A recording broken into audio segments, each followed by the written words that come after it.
रेहा info के सामईन इकराम अस्सलाम वालेकुम। रेहा इन्फो पर आपको खुश आमदीद। सामईन इकराम, अल्लाह ताला ने कुरान मजीद की सूरत बकरा में इरशाद फरमाया है, और उस वक्त को याद करो जब मूसा अलैहिस्सलाम ने अपनी कौम को कहा कि अल्लाह ताला तुमको गाय ज़िबा करने का हुक्म देता है, तो उन्होंने कहा, क्या तुम हमसे मजाक करते हो? आपने फरमाया, मैं ऐसा जाहिल होने से अल्लाह ताला की पनाह पकड़ता हूँ। उन्होंने कहा, ए मूसा, दुआ कीजिए कि अल्लाह ताला हमारे लिए इसकी माहियत बयान करे। आपने फरमाया, सुनो, वो गाय ना तो बिल्कुल बुढ़िया हो और ना बच्ची, बल्कि दरमियानी उम्र की जवान हो। अब तुम्हें जो हुक्म दिया गया है इसे बजा लाओ। उन्होंने कहा, अपने रब से दुआ करें कि अल्लाह ताला बयान करे कि इसका रंग कैसा हो। फरमाया, वो कहता है कि वो गाय जर्द रंग की है, उसका रंग चमकीला और देखने वाले को भला लगने वाला है। उन्होंने कहा, अपने रब से दुआ करें कि वो हमें इसकी मज़ीद माहियत बयान करे। इस किस्म की गाय तो बहुत हैं, पता नहीं चलता। अगर अल्लाह ने चाहा तो हम हदायत वाले हो जाएंगे। आपने फरमाया, अल्लाह ताला ने फरमाया है कि वो गाय काम करने वाली, ज़मीन में हल जोतने वाली और खेतों में पानी पिलाने वाली नहीं, वो तंदुरुस्त और बेदाग है। उन्होंने कहा, आपने हक वाज़िया कर दिया। गो वो हुक्म बरदारी के करीब ना थे, लेकिन इसे माना और वो गाय ज़िबा कर दी। और इस वक्त को याद करो जब तुमने एक शख्स को कत्ल कर डाला, फिर इसमें इख्तलाफ करने लगे और तुम्हारी पेचीदगी को अल्लाह ताला ज़ाहिर करने वाला था। हमने कहा, इस गाय का एक टुकड़ा मकतूल के जिस्म पर लगा दो, वो जी उठेगा। इसी तरह अल्लाह ताला मुर्दों को ज़िंदा करके तुम्हें तुम्हारी अक्लमंदी के लिए अपनी निशानियां दिखाता है। बनी इसराइल में एक मालदार आदमी था। वो काफ़ी बूढ़ा हो गया था। उसकी औलाद ना थी, अलबत्ता भतीजे थे। वो इसके मरने के इंतज़ार में थे ताकि इसके वारिस बने। इनमें से एक भतीजे ने इसे कत्ल करके एक चौराहे में फेंक दिया।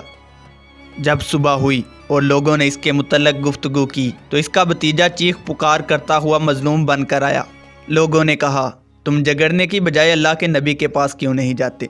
तो उसका भतीजा अपने चचा का मामला लेकर अल्लाह के नबी मूसा अलैहिस्सलाम के पास आया। मूसा अलैहिस्सलाम ने फरमाया, मैं इस आदमी को अल्लाह का वास्ता देकर कहता हूँ जिसके पास इस मकतूल का इल्म है कि वो हमें इसके बारे में इतला दे। तो किसी के पास इसके बारे में इल्म ना था। अब लोगों ने आप अलैहिस्सलाम से इल्तिजा की कि अल्लाह ताला से इस मामले में दरियाफ्त करें। हज़रत मूसा अलैहिस्सलाम ने अल्लाह ताला से दरियाफ्त किया तो अल्लाह ताला ने इनको एक गाय ज़िबा करने का हुक्म दिया। इसके जवाब में उन्होंने कहा, क्या तुम हमसे मजाक करते हो? इनका मकसद ये था कि मकतूल के कातिल मालूम करने के साथ गाय के ज़िबा करने का क्या ताल्लुक़ है। कहाँ मकतूल का मामला और कहाँ गाय ज़िबा करने का हुक्म। मूसा अलैहिस्सलाम ने कहा, मैं जाहलों में से हो जाने से अल्लाह की पनाह मांगता हूँ, यानी मैं वही कुछ कह रहा हूँ जो मेरी तरफ वही हुई है। यह मफ़हूम यह है कि जिस बात की वजाहत आप मुझसे चाहते हैं, अल्लाह से इसी के बारे में सवाल के जवाब में मुझे ये जवाब दिया गया है। अगर वो किसी भी गाय को ज़िबा कर देते तो इनका मकसद हासिल हो जाता, लेकिन उन्होंने तशद्दुद से काम लिया तो उन पर सख्ती की गई। उन्होंने इसकी सिफ्त, रंग और उम्र के बारे में पूछा तो उनको ऐसी गाय ज़िबा करने का हुक्म दिया गया जो बहुत कम पाई जाती थी। इनको ऐसी गाय ज़िबा करने का हुक्म दिया गया जो दरमियानी उम्र वाली हो, ना छोटी उम्र वाली हो और ना ज़्यादा उम्र वाली। फिर उन्होंने अपने ऊपर सख्ती करते हुए इसके रंग के बारे में पूछा तो उनको हुक्म हुआ कि गहरे जर्द रंग की है, यानी कुछ सुर्खी माइल है। इसे देखने वाले खुशी महसूस करें। ऐसा रंग भी आम नहीं मिलता था।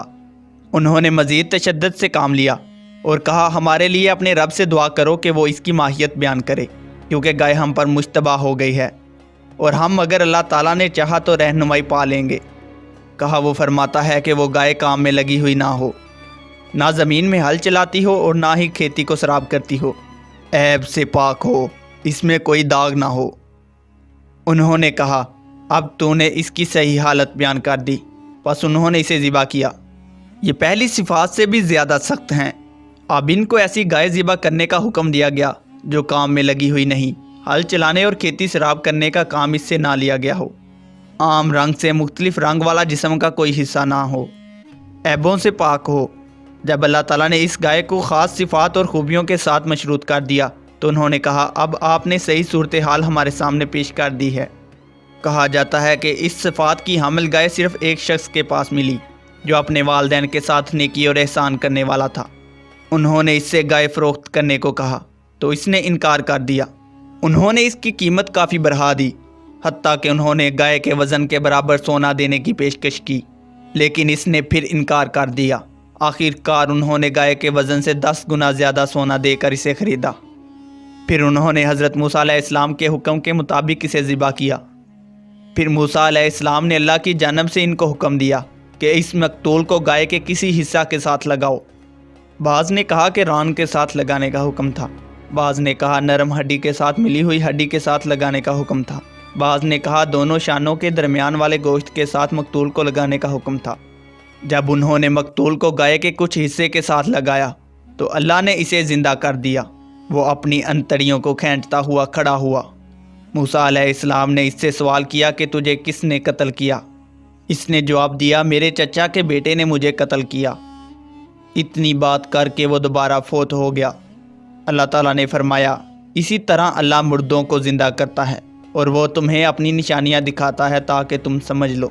یعنی جس طرح اس نے تمہیں اس مقتول کو زندہ کر کے دکھا دیا ہے، اسی طرح وہ جب چاہے گا ایک ہی وقت میں تمام مردوں کو زندہ کر دے گا۔ اللہ تعالیٰ نے دوسرے مقام پر فرمایا، تمہیں پیدا کرنا اور تمہیں اٹھانا سب کچھ ایک ہی جان کی طرح ہے۔ سامعین اکرام، اس واقعہ سے ہمیں ایک نتیجہ حاصل ہوتا ہے کہ کبھی بھی کسی مسئلے کو خریدنا نہیں چاہیے، یعنی کہ کسی بھی مسئلے کو گھسیٹنا نہیں چاہیے۔ یہ آپ کے لیے مشکلات کا باعث بن سکتا ہے۔ جیسا کہ بنی اسرائیل نے گائے کو ذبح کرنے کا واقعہ خریدا اور اسے گھسیٹا تو اللہ تعالیٰ نے ان کو مشکلات میں ڈال دیا۔ اور اسی اہم واقعے اور اسی اہم پیغام کے ساتھ ہمیں دیجیے اجازت۔ اللہ حافظ۔